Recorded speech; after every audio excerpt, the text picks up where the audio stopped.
G'day folks, Andy from McDowell Manor here. What you can see on the ground there is the layout plan for my new grow bed, which will go up near the aquaponics bed here. Now those 6 posts you can see there on the end, that's going to be the legs.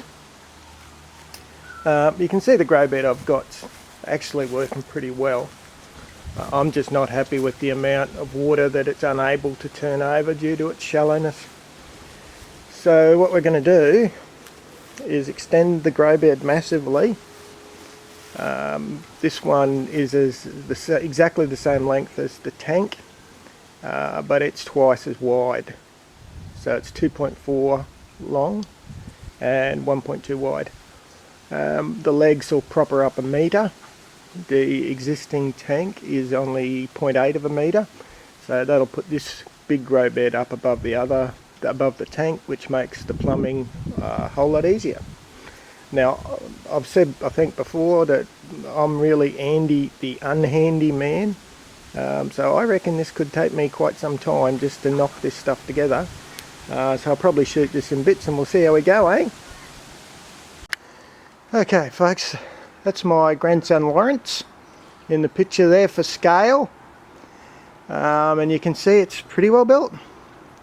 So that'll be the base of our grow bed.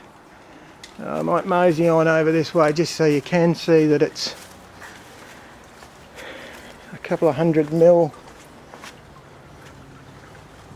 taller than the original grow bed, so that should plumb through there pretty easy, I'm hoping. There you go.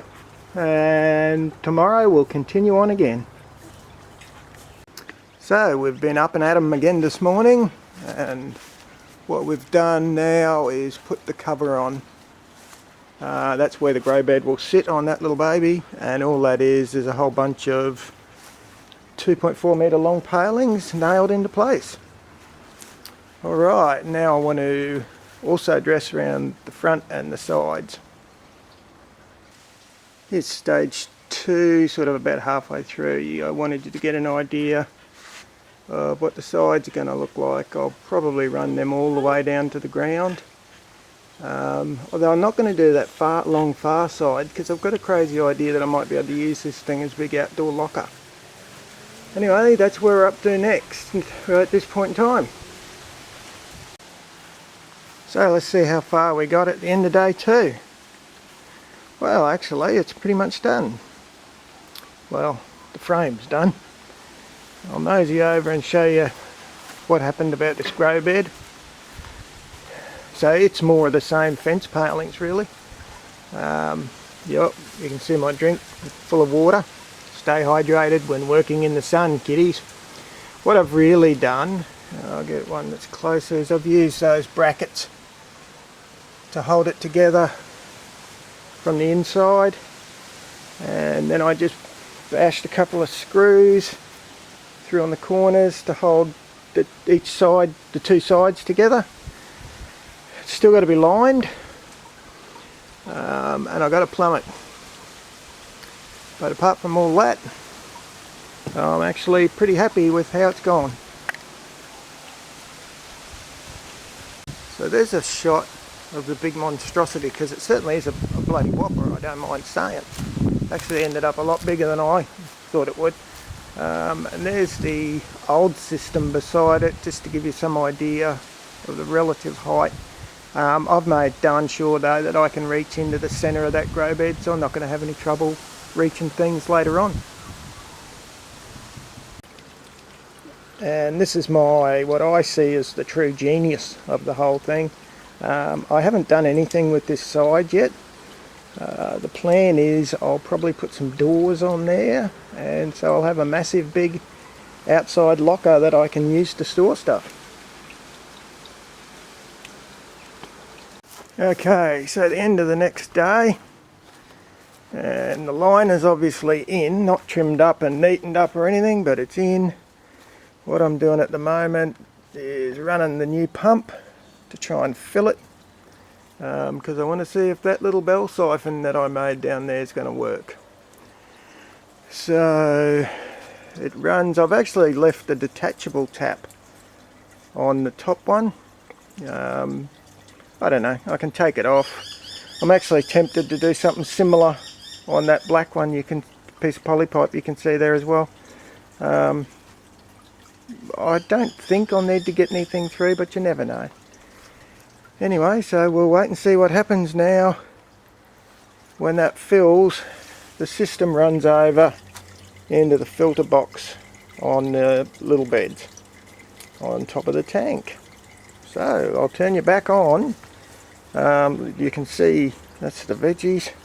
Tell you what, things are really going. That's what's encouraged me to make this extra grow bed. This stuff goes crazy. It's fantastic. It's actually raining a bit now, but that's okay. So I'll turn you back on when we've got a bit of water. So that's obviously still filling.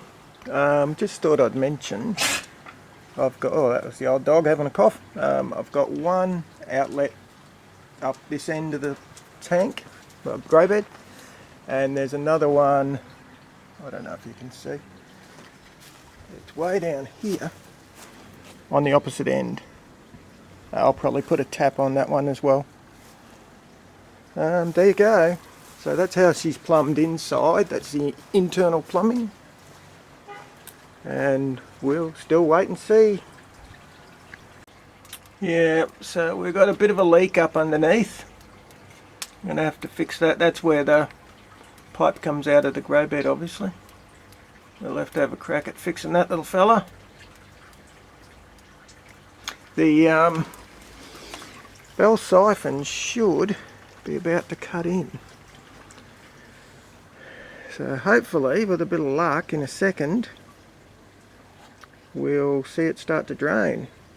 It's been almost, well it has, it's been 30 minutes filling, so it's taken quite a while. So that siphon did actually initiate.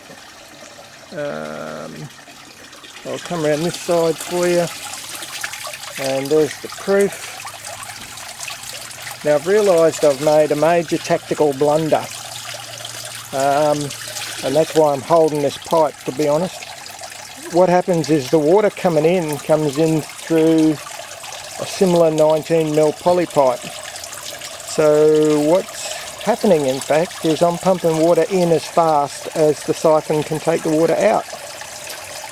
So that may well be a flood, but it ain't going to be a drain system on that rate. So I'm going to have to reconsider the bottom, this tube that I'm holding now. That's going to have to become a much bigger piece of equipment, I'm afraid. So that's, I guess, we're halfway there. I wouldn't call it an epic fail, but today's little trip has been a failure. Unfortunately, I probably won't get to try and fix this up until next weekend. This is the final test for the day, which is, does the siphon actually stop? Oh, I can hear the vacuum breaking. Come over to the pipe. It's slowing.